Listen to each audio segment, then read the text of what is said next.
Class 9 page 145 निकालें। Unit number 7, chapter name है जी बायो एनर्जेटिक्स। तो encircle the best suitable answer. इसमें सबसे पहला है the site of the cell for the dark reaction is, यानी कि जो डार्क रिएक्शन ऑफ फोटोसिंथेसिस कहाँ पे होता है? माइटोकॉन्ड्रिया के अंदर नहीं होता, because it is a powerhouse of the cell. Ribosomes are involved in the process of protein synthesis. ठीक है, ग्रेनम ऑफ द क्लोरोप्लास्ट और स्ट्रोमा ऑफ द क्लोरोप्लास्ट। तो डार्क रिएक्शन जो है वो स्ट्रोमा के अंदर होता है। तो जो करेक्ट ऑप्शन है ऑब्जेक्टिव 1 का वो है जी स्ट्रोमा ऑफ द क्लोरोप्लास्ट। उसके बाद सेकंड की तरफ आ जाएं। Organism responsible for trapping light energy are plant, yes. Algae, yes. Photosynthetic organism, yes. Fungi, no. तो जो सूटेबल आंसर है, प्लांट भी करते हैं, एल्गी भी करते हैं, फोटोसिंथेटिक ऑर्गेनिज्म। प्लांट और एल्गी अब दोनों के दोनों फोटोसिंथेटिक हैं। तो यहाँ पे हमारे पास जो करेक्ट ऑप्शन है वो है जी option C, photosynthetic organism. Next है photosynthesis takes place in. Photosynthesis का प्रोसेस कहाँ पे होता है?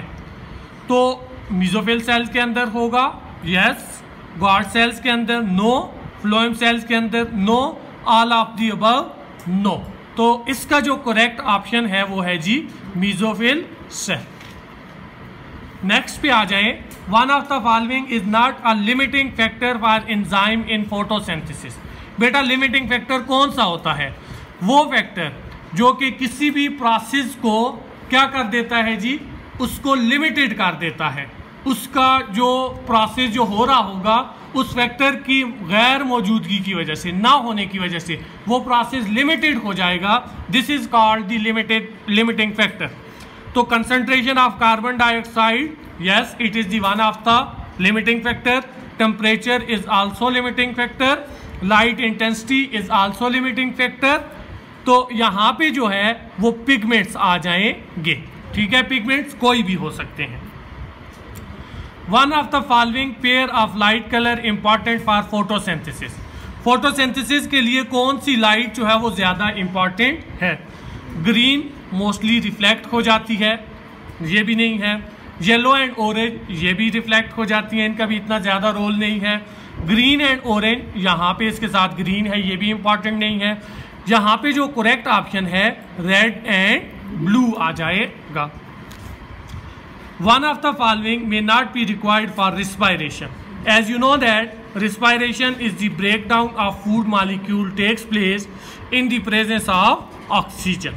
तो ऑक्सीजन रिक्वायर्ड है, फूड भी होगा तो उसकी ब्रेकडाउन होगी, एंजाइम्स भी मस्ट हैं। तो यहाँ पे कार्बन डाइऑक्साइड रिस्पायरेशन के लिए रिक्वायर्ड नहीं होती। ठीक हो गया। उसके बाद in the structure of ATP molecule 3 phosphate groups are linked to ribose, glucose, adenine या H2O। तो बेटा यहाँ पे स्ट्रक्चर ऑफ एटीपी की जब हम बात करते हैं तो ये स्ट्रक्चर ऑफ एटीपी है।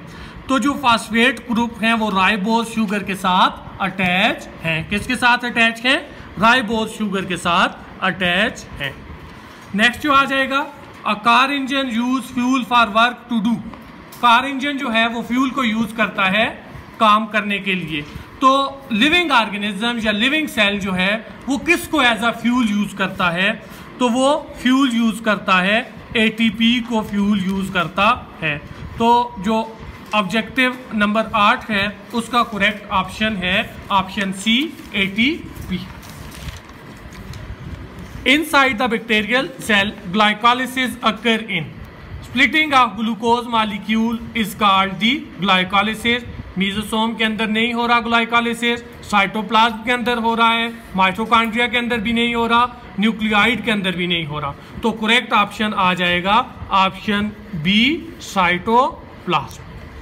उसके बाद लास्ट है the consumption during the conversion of pyruvic acid, यानी कि जब ग्लाइकोलिसिस होती है तो ग्लूकोज कन्वर्ट होता है पायरुविक एसिड के अंदर, pyruvic acid into ethanol during anaerobic respiration.